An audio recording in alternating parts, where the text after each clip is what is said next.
Today I want to share with you 3 life-changing lessons that I learned from the Wim Hof Method. I've been practicing the Wim Hof Method for 7 years now, and I've also become a Wim Hof Method instructor along my journey. For those of you who don't know the Wim Hof Method, it's a very simple breathing technique that combines hyperventilation like rapid inhales with long breath holds on empty lungs. And another part of the method is cold exposure in the form of cold showers, ice baths, or winter hikes with minimal clothing. Looking back at my Wim Hof Method practice, I can honestly say that it has changed my life in so many ways. How can a bit of breathing and jumping into frozen lakes change your life? Practicing the Wim Hof Method freed me from the invisible chains of comfort. Taking cold showers and exposing myself voluntarily to freezing cold temperatures taught me to seek discomfort. And why is this important to me? Looking back at my life, indulging too long in comfort always ended in disasters, like almost dropping out of college because being too lazy and undisciplined, staying too long in a bad relationship because I was too scared to end it, following the wrong career path because I didn't want to face the discomfort of starting new and earning less, and stagnating in different skills because I didn't want to spend the money on teacher and courses because I thought I can learn everything on my own. I could make a separate video of each of these points, but the bottom line here is that I chose the comfort of the status quo instead of the discomfort of change. And taking cold showers, ice baths and stuff like that certainly wasn't the solution to everything, not automatically, but still it put me in the position of facing my discomfort or going out of my comfort zone on a daily basis, and therefore created momentum to break the inner resistance of my comfort zone.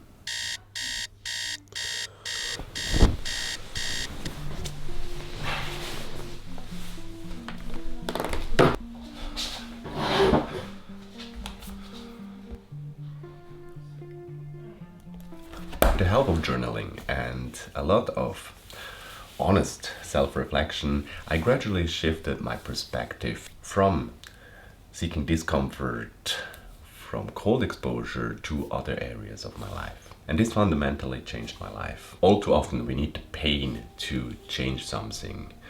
When the pain of the status quo is bigger than the pain of change, we are usually able to steer our lives around for the better. That's why we often need to hit rock bottom before we can get better again. But there are so many areas in our lives where we never hit rock bottom, but are still not really great. So the pain of change will always feel bigger than staying in this place of mediocrity. But imagine how much better your lives could be if you were just a little braver, a little more disciplined, or prone to endure discomfort. What we do on a regular basis with our habits puts us on a trajectory to a certain destination in life. If I can overcome mental resistance just a little sooner before the pain of inaction gets too big, I could change the trajectory of my life much sooner. I wouldn't need to wait until the pain of the status quo gets so big that I have no other choice than to take action. And by willingly putting myself out into a situation where I need to go out of my comfort zone, I train myself to seek discomfort. We are very rarely excluded from the influences of the outside world. When we look at our regular breathing pattern, we notice that it changes depending on the situation we are in. If we are stressed or scared, we breathe faster. And if we are tired or relaxed, we breathe slower. This is because our autonomic nervous system governs our breathing. So we don't need to think to breathe, we do it automatically. And there are basically 2 branches of our autonomic nervous system.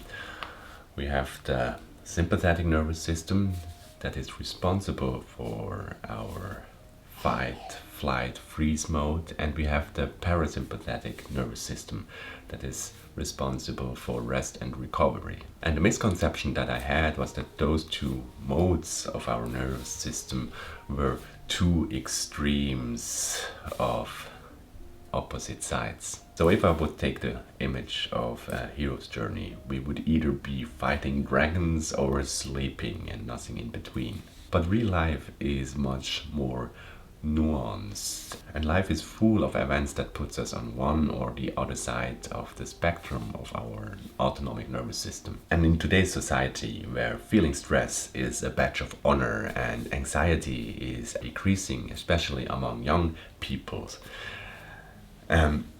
we're basically overstressing the sympathetic nervous system all the time. So in essence, that means we are constantly in fight mode. But so thrilling that sounds, it can create serious health and psychological problems. And the Wim Hof Method taught me two fundamental lessons for this problem, which are basically two sides of one coin. First, with conscious breathing, we can influence our autonomic nervous system.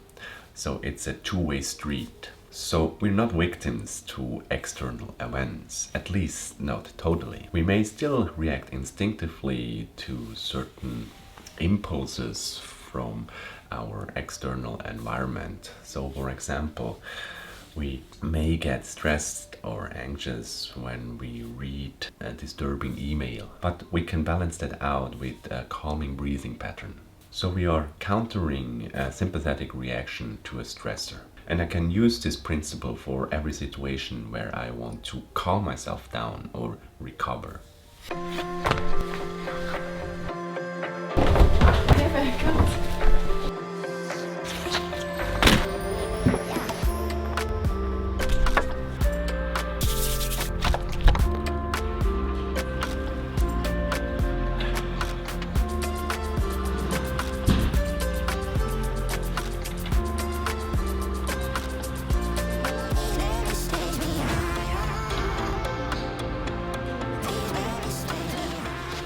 Also, after a strength session, I engage in a calming breathing pattern to recover faster, to get more out of a training session. So basically, it's a conscious response to an instinctive reaction. And a very easy way I do it is to do longer exhales than inhales.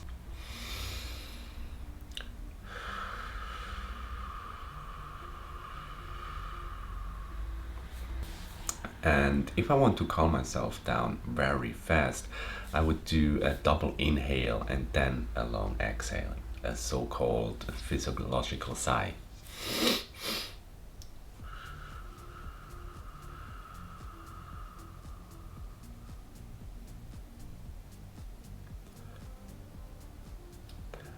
I already feel much calmer. But some of you may protest now and say, but hey, that's not the regular Wim Hof Method breathing protocol, right? And yes, you're right, it isn't.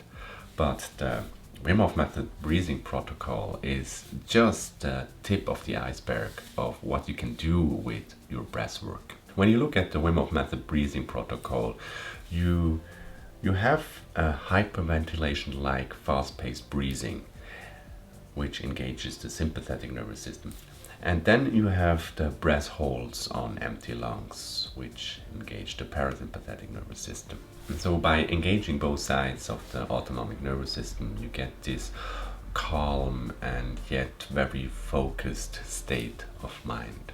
And by doing regular Wim Hof Method breathing sessions where you engage both sides of the autonomic nervous systems really strongly for a short time, you improve your stress resilience for the time after your breathwork session. So you don't act as heavily to different stressors that life throws at you. The Wim Hof Method breathing is for me like a good workout. It's what running does to our cardiovascular health. By stressing our heart during the workout, you stress your heart while running, but you pay it forward to a lower resting heart rate and a better oxygen intake. Similarly, by engaging my sympathetic nervous system really strongly, where adrenaline levels rise by more than 200%, and then go deep into a parasympathetic state where I dive deep into my consciousness and feel really relaxed. I stress the whole spectrum of my autonomic nervous system. And by doing that, I profit from more energy and a calmer state of mind for the rest of the day. But still, that doesn't mean that I'm immune to life events. And to deal with these acute situations, I engage in different breathing patterns to counterbalance their effect. I already mentioned what I do when I want to calm myself down very quickly, but there are also situations where I want to feel more focused, energized, or agitated. For example, when I feel unmotivated, exhausted, or on the brink of getting sick, I might want to engage my sympathetic nervous system. And I would do that with the technique that Wim calls power breathing. And it's essentially the Wim Hof Method breathing protocol without the breath holds on empty lungs. So basically you would do the fast-paced breathing where you fill air up with lungs, and then after 30 to 40 times you hold your breath for about 10 seconds on full lungs,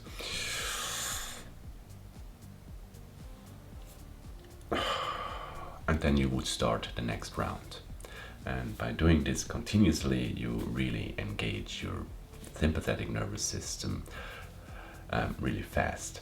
So by continuously emphasize strong and fast inhales, I raise my heart rate, adrenaline, and alertness very quickly. But I must warn you, this can be a very intense experience and can induce in some people a panic attack just because you engage your sympathetic nervous system too much. But in a study it was shown that people who would engage in this kind of breathing could fight off the injection of endotoxin without experiencing any symptoms. Endotoxins are bits of dead bacteria that normally cause fever, headache, and other flu-like symptoms. If you're interested in the study, I can provide the link in the description. So the bottom line here is, by understanding the connection between breathing and the autonomic nervous system, I gained a level of control that I never had before in my life. And it also led to my last life lesson, which may be the most important one.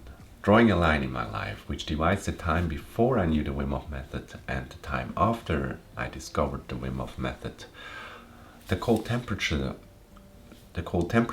of the winter and cold water always remained the same. An ice bath is still cold no matter if I knew the Wim Hof Method or not. But the meaning of taking an ice bath has changed for me. I know that sounds really stupid, but let me try to explain.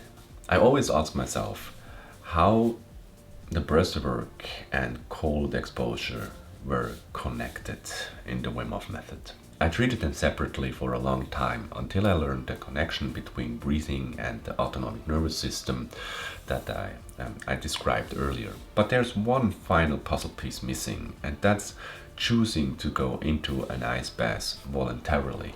By making a choice, I create meaning. I take responsibility for my action and also for things that happen to me. Stepping into an ice bath voluntarily and accidentally falling into a frozen lake are two totally different experiences. One feels empowering and the other feels life-threatening, even though the water temperature is the same. One is a choice and the other one is an accident. So it happens to me, right? And not only that, the consequences may also be totally different, even though the stress on our body may be the same. Taking an ice bath by choice strengthens the immune system, while falling into a frozen lake by accident will most likely make you sick. Alia Crum, a psychology professor from Stanford, published various studies that showed how different meanings or mindsets can create different outcomes. And this was shown with food, exercise, and also stress. In one study, they looked at Navy SEALs and why they are more stress resistant than any other group they looked at. Not only that, the SEALs seemed to thrive under stress and would have something called a stress enhancing mindset. And the question that the study tried to answer isn't whether a specific stressor is good or bad for you, but how people are dealing with stress. So can you utilize stress rather than blaming your circumstances or going into denial? What Crum and her lab showed with her research was that people who would have a stress enhancing mindset would have more positive effects, but not necessarily less negative effects. And to me, that was such a life-changing lesson, because I always thought that stress was bad for me and that I needed to change the source or needed to avoid the source that was causing me stress. But guess what? Some things are supposed to be hard or stressful. An ice bath is supposed to be cold. I can't change that, but I can accept it, and with that comes power. I no longer need to beat myself up or freak out that the water is cold. I can accept the cold, and I can breathe through it, strengthen my resolve with it, and eventually relax. One mind game that helped me understand this is, if you imagine doing a stressful thing 10,000 times, would it then still feel so stressful? I do this nowadays with my YouTube videos, because coming up with ideas, writing scripts, filming, editing can be a really stressful process. If I imagine doing it for the next 10 years and with the same process over and over again, it lifts some weight off my shoulders. So it doesn't carry the same mental load anymore if I play the long game. And I used to do the same thing with taking cold showers. When I imagined having to take daily cold showers for the rest of my life, would I still make such a fuss today?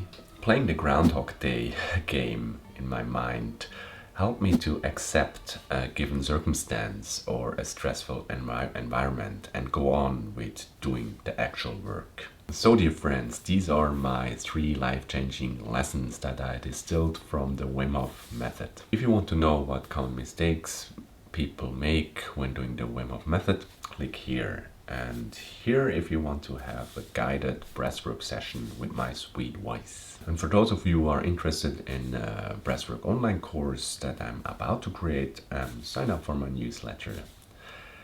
And as always, thanks for watching and see you in my next video. Bye.